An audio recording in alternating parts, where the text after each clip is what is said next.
Let me start. I want to say that I really appreciate having this opportunity to participate in this conference.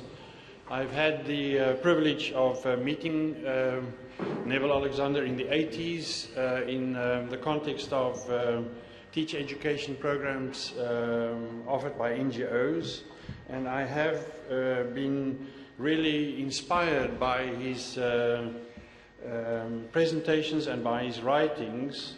I know that he's a very strong and authentic voice in South Africa, an independent voice, and if you want to count the number of people in this country with that kind of stature, you may count them on one hand. I am doing this paper on rethinking emancipatory learning in education. I have been working with my colleague Catherine Odora-Hoppers on this presentation. She is unfortunately overseas and was very keen to be here with us, but now the work is mine to share our thinking with you. So the topic is emancipatory learning, and we have a shared interest in notions of emancipatory learning from the different perspectives where we come from. So in a way, our working together is a conversation about emancipatory learning, and we were hoping that this conversation can be brought to this forum. You may know that Catherine is the Saatchi Chair at UNISA in Development Education, and these are the areas of the work that she is doing. Focusing on linking science and citizenship, democracy and epistemology, cognitive justice and peace, and superimposing them on governance issues. This is a quote from her Saatchi Chair documents. My work at the University of Johannesburg is in teacher education, and I have been involved in inquiries into conversations for learning and the relevance of research methodologies. Our purpose here is to pursue an understanding of emancipatory learning relevant to education transformation and learning on levels of policy, practice and theory. And as it stands there, I realize it's quite an ambitious intention. Now, we have changed the topic of the paper. Original topic that I emailed was this one: what happened to emancipatory learning? And since we started working together, Catherine and I, we changed the topic, but still I wanted to just put this up on the board to say, is this not an important question? What happened to emancipatory learning? In the sessions yesterday and also this morning and this afternoon before tea, it was quite clear that that the notion of emancipatory learning in the past was a very important one, but people are raising questions around that. You may know quite well that emancipatory learning was a key concept as a policy question. And in previous documents, pre and just post-94, in several documents, the concept of emancipatory learning has been included as a very important policy slogan, actually, and as a principle and as a goal. I asked my group of master students one day just a few weeks ago, and I showed them the text by Neville Alexander, and I asked them, do you know Neville Alexander's work? No, they don't. And then I said, you know, have you heard about the NECC, the SECC, the NEPI documents? No, was the answer. And then I realized that there is a history there that is not gone, but a history of engaging and using this concept, and I think it's important to ask the question, what is the situation at this point? I mean, it is also an issue of education practice, and if you look at the current curriculum documents, that is not a strong point considered. So if there is a need, I would like us to engage about that some more. But what Catherine and I wanted to do is to consider emancipatory learning in terms of a bigger question when it comes to research work at university and the role of theories and strategic action in research work. So I want to explore that, but before I do that, let me just read. In Neville's memory, Neville set himself to combating Afro-pessimism, raising a Pan-African consciousness, establishing an independent, non-governmental position on educational policy formulation, and capturing the dynamics of education with a view to strengthening policy formulation that is not only challenging, but also an imperative that must no longer be avoided. It is a task that demands of us strategic activism and persistence in critical thinking. For education activists in Africa and elsewhere, there is a growing challenge and an urgent need to reconceptualize education as a whole, and articulation of alternative scenarios and frames of reference in educational policy development in particular. So there are some current realities that I wanted to just suggest. Education systems seem to be inadequate, insulating privilege, and beyond critical reappraisal. And this is referring to our current education system. The discourse on education in Africa is a self-congratulatory cycle preoccupied with issues of assimilation and success of the education introduced by the colonial process.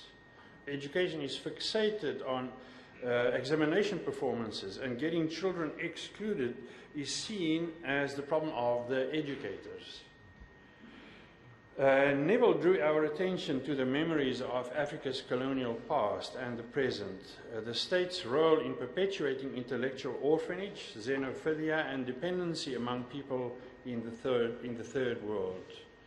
Education's role, in conjunction with the colonial and scientific enterprise, and emphasizing also the scientific enterprise here, is evident in the systematic strangulation and permanent subjugation of indigenous knowledges, environmental sciences and social systems in Africa. And this, as you know, is an area where Catherine Hoppers does a lot of work. These realities are also about emancipatory learning of education and related systems on the levels of policy theories and research. Now, to just clarify, or to get to the point about how emancipatory learning can encourage or need to be rethought, let me just focus on some of the antecedents. Emancipatory learning is not just about doodling with theories and proving them right or wrong. It is about extending the frontiers of theoretical appraisal. And with this, we refer to the academic and the research work done at universities, that there is a need to extend frontiers of theoretical appraisal. It is about finding new ways in which theory can be recast to show its proximity to the real world experienced by so many, and the generative visions of life that comes from that extension. So for change, or for emancipatory learning as a methodology to take place, we have to have it clear in our minds that we are what we are up against. We are up against a situation in academia where there's a certain romance with certainty and permanence. It's as an impetus for modern science. The question is, at what point will the professors, the academics, and the social scientists begin to recognize that there is no such thing as trans-historically valid principles and theories given the morass of ever-moving complexity? In real life, one is constantly exposed to the painful awareness of the multitude of disordered and discontinuous events taking place outside the scientific or academic sanctum. So it is as if in academia and in research work we are very clear what it is that we do, and it stands outside everyday life, so to speak. Research activity itself is also situated within the unfolding and ever-changing web of accidental relations. Yet, scientific research remains insensitive, especially to this fact. Without the traditional aim of the sciences being reformulated to take into account impermanence in pattern and life, the efficacy of the scientific endeavor will continue to flounder. Neville tells us that new grounds for generative criterion for theoretical construction and appraisal needs to be developed, and the characterization of theory as interpretive element has to start. I'm going to just, in the interest of time, summarize what I'm saying here is when education researchers engage in their research work, when they engage in theories, it is important to think in emancipatory terms at that level. Because theories are very critical. They have an upstream function. We use theories to influence action. We use theories to influence policy. And therefore it's important to realize the power of theory in everything we do. And when we talk education change, that would be an important point to consider. The proposal that we want to come up with here is that it would be important to consider generative theory. Generative theory, challenging guiding assumptions of the culture, raising fundamental questions regarding contemporary life, fostering reconsideration of the existing constructions of reality, and by so doing, furnishing new alternatives for action. So we are working here with a concept developed by Gert, proposing alternative ways of looking at theory. Generative theory works in two ways. They serve as doubt, and it's at the same time they generate alternatives. So that is the second suggestion there, the second function there, that generative theory is the formation of alternatives. So let me just summarize before I close. I have two more slides to close with. I think the point here is that, and I want to refer to my own work as a research supervisor, it is just so easy to say to students, find relevant theories, and then use them to do your research work. Use them to understand the research problem. But never, it doesn't happen always that we take the theories and analyze them critical. Because the theories are actually, they are becoming the reality. They dictate. Students do nothing beyond those theories. And rarely do we take the theories and actually use them in a generative sense, to generate doubt, but also to consider alternatives. So I think this is the point here. And I want to leave you with 5 questions. I am into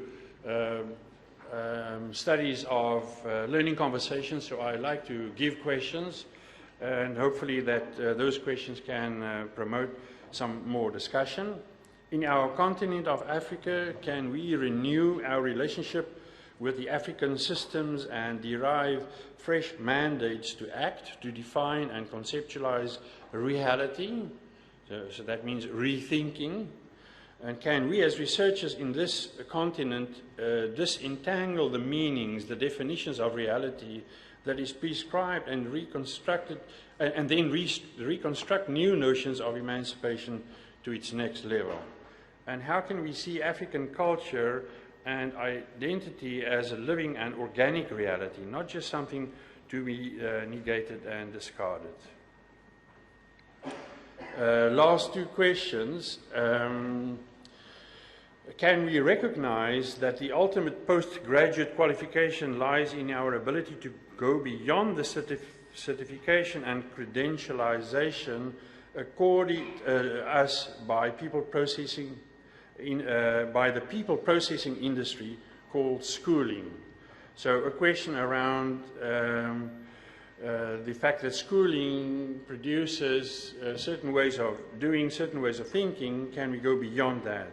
And then lastly, can we see and enable ourselves individually and collectively to combine self-reflection, activism and advocacy as starting points on the long road to developing truly generative theories of social reality that can capture the complexity of today's reality in Africa. In other words, can we work with theories in generative terms, that we use them not to prescribe, not to dictate, but that we use theories as ways in which we can generate doubt, but also generate alternatives.